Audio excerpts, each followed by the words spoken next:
Selamat petang, salam sejahtera. Terima kasih karena bersama dengan saya di Nazilin Unity Channel. Dipetik daripada Harapan Daily, mengejutkan kita semua. Benarkah PN yang atur langkah Dubai untuk mengelakkan jadi klaster mahkamah? Ini menjadi sesuatu yang panas dan penuh kontroversi. Karena persoalannya ialah, benarkah Perikatan Nasional sengaja mengatur langkah Dubai kerana mahu cuba mengelak jadi klaster mahkamah, atau takut untuk dibicarakan di mahkamah? Dengan cuba menjatuhkan kerajaan, mereka tidak sempat masuk dalam klaster mahkamah. Itu persoalan besar yang dipetik daripada Harapan Daily. Menurut laporan ini, langkah Dubai yang didakwa diatur sebagian besar pemimpin blok pembangkang bagi menggulingkan kerajaan, dipercayai dilakukan bagi mengelak dari menjadi klaster mahkamah. Pengarah Komunikasi UMNO Datuk Lokman Nur Adam berkata, Datuk Seri Dr. Ahmad Zahid Hamidi selaku Timbalan Perdana Menteri mengetahui setiap pergerakan mereka, termasuk ketika mereka berada di Dubai untuk perancangan terbuka tap. Dakwanya, ada sebahagian pemimpin yang tidak berani meneruskan rancangan tersebut selepas perbuatan mereka dihidu dan terbongkar. Setiap pergerakan mereka kita tahu, kata beliau. Siapa yang menghadiri perjumpaan, siapa yang peringkat awal nak pergi, selepas itu bila benda dah kecoh, tak berani pergi. Macam-macam, kata Lokman Adam. Sudah pastilah Presiden UMNO yang juga Timbalan Perdana Menteri tahu tentang apa yang berlaku. Jadi, memang seperti mana yang diungkapkan Datuk Seri Anwar Ibrahim dan juga Ahmad Zahid Hamidi, memang ada langkah Dubai dan memang ada usaha untuk menarik ahli-ahli parlimen kita untuk bersama dengan mereka, yaitu Perikatan Nasional. Dalam usaha ini dilakukan bukan sahaja oleh mereka yang berada di dalam politik, tetapi turut melibatkan mereka yang takut menjadi klaster mahkamah ataupun sudah jadi klaster mahkamah, takut nak ke penjara Sungai Buloh ataupun ke penjara Kajang, katanya dalam satu video. Saudara-saudara sekalian, media melaporkan langkah Dubai didakwa didalangi Tun Dr. Mahathir Mohamad dan Tun Daim Zainuddin. Daim yang sedang disiasat Suruhanjaya Pencegahan Rasuah Malaysia SPRM kerana rasuah dan pengubahan wang haram, dikatakan sanggup membelanjakan ratusan juta ringgit untuk membeli ahli parlimen kerajaan. Namun Lokman berkata, biarpun Daim mempunyai kekuatan keuangan yang luar biasa, beliau tidak akan mampu menumbangkan kerajaan dan membentuk kerajaan baru. Kerajaan baru tidak mungkin dapat dibentuk tanpa perkenan yang di-Pertuan Agong dan tanpa perkenan ketua-ketua parti yang akan memutuskan secara en blok parti mereka mahu menyokong siapa sebagai Perdana Menteri. Dua perkara ini dah tentu tidak mungkin akan berlaku. Ada usaha cuba buat kacau je. Usaha tarik ahli parlimen memang tak boleh, katanya, sambil menambah bahawa dakwaan Daim belanja sehingga RM750 juta ringgit untuk membeli wakil rakyat kerajaan adalah tidak logik. Ingat apa kata beliau, Daim nak belanjakan duit dia sesuka hati dia macam tu. Dia nak belanja mestilah ada end result dia. Orang takkan mengeluarkan modal untuk sesebuah perniagaan kalau dia tahu tak berjaya, kata Lokman. Kalau duit asik keluar beli ahli parlimen, kerajaan tumbang, tapi tak boleh dibentuk kerajaan baru yang boleh memastikan dia selamat daripada menjadi klaster mahkamah. Buat apa dia bayar, kata beliau lagi.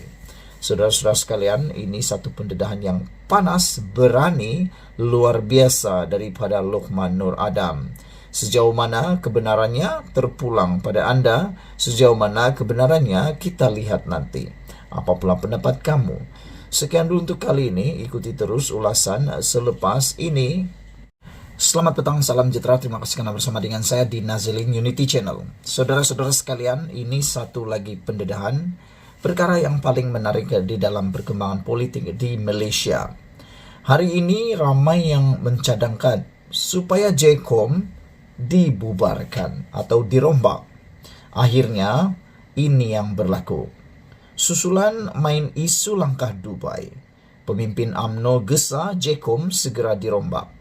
Ini telah pun disambut oleh Fahmi Fadzil, iaitu Menteri di Kementerian Komunikasi dan Multimedia ataupun Kementerian Penerangan, telah menyatakan bahawa dia juga sebenarnya telah memikirkan untuk bercadang bagi merombak JCOM.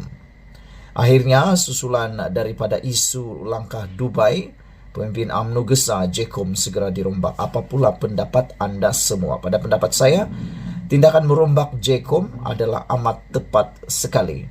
Seorang pemimpin UMNO menggesa Jabatan Komunikasi Komuniti JCOM di bawah Kementerian Komunikasi dirombak secara menyeluruh selepas agensi itu mendakwa wujud langkah Dubai.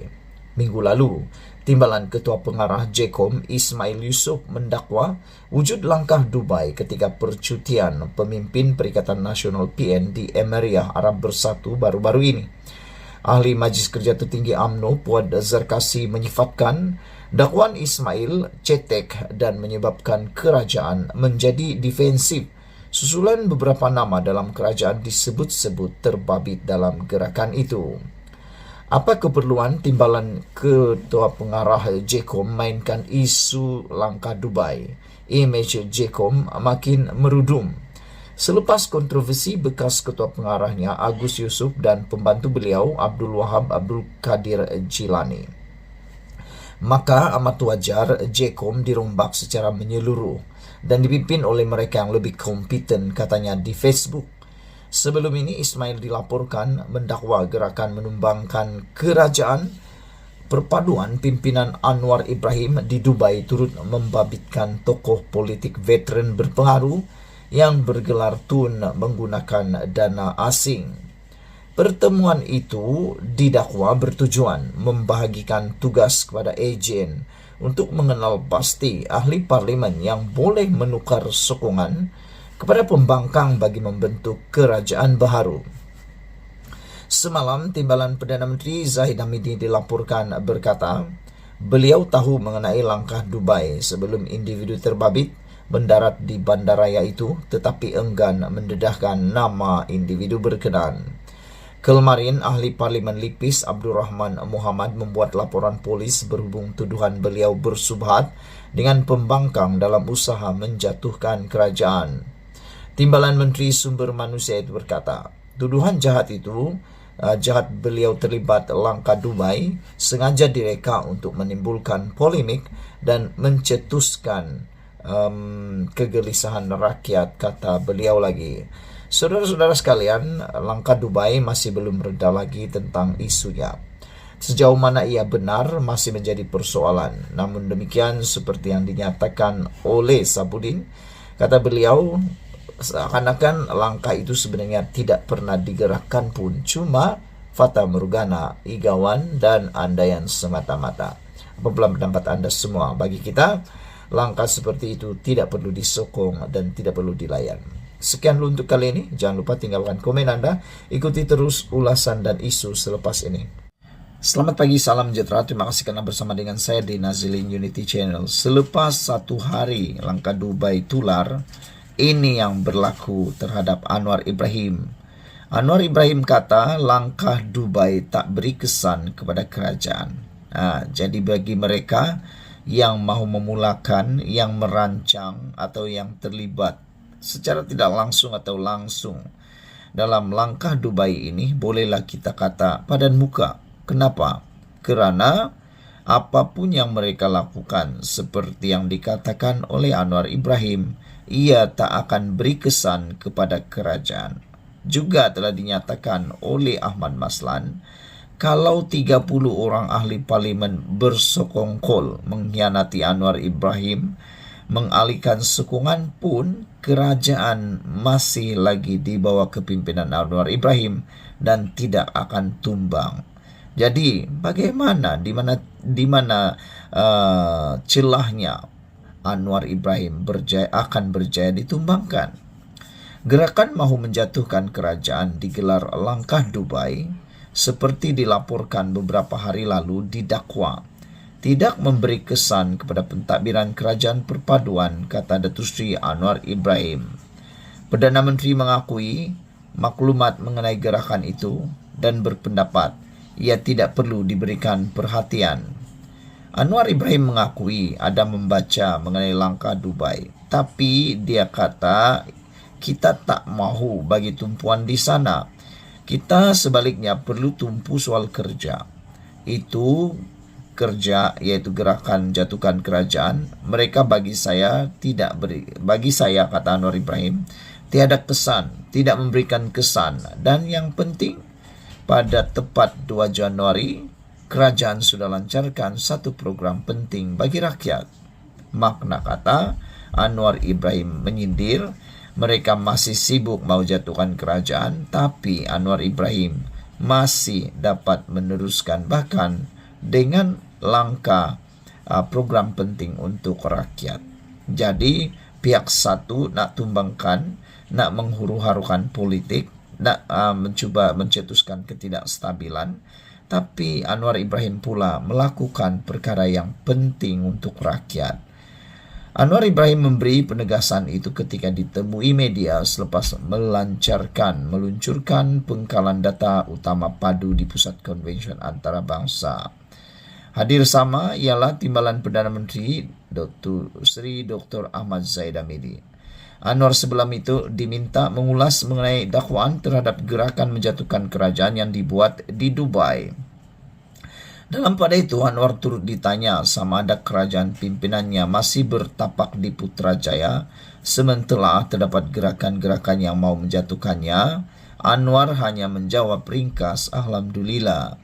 Sabtu lalu, Timbalan Ketua Pengarah Jabatan Komunikasi Komuniti JKOM mendakwa ada rancangan sulit digerakkan sesetengah pihak untuk mahu menjatuhkan kerajaan pimpinan Anwar Ibrahim. Saudara-saudara sekalian, awal pagi hari ini juga Ahmad Zahid Hamidi mengesahkan memang wujud gerakan digelar Langkah Dubai bagi menjatuhkan kerajaan. Namun, Ahmad Zahid mendakwa gerakan berkenaan bukan sahaja didalangi pemimpin dari parti pembangkang, bahkan turut disertai individu tertentu dari blok kerajaan. Walau bagaimanapun, Zahid Hamidi enggan mendedahkan senarai pengkhianat tersebut. Dipetik dari Malaysia Gazette. Sekian dulu untuk kali ini. Jangan lupa tinggalkan komen Anda, tekan butang subscribe.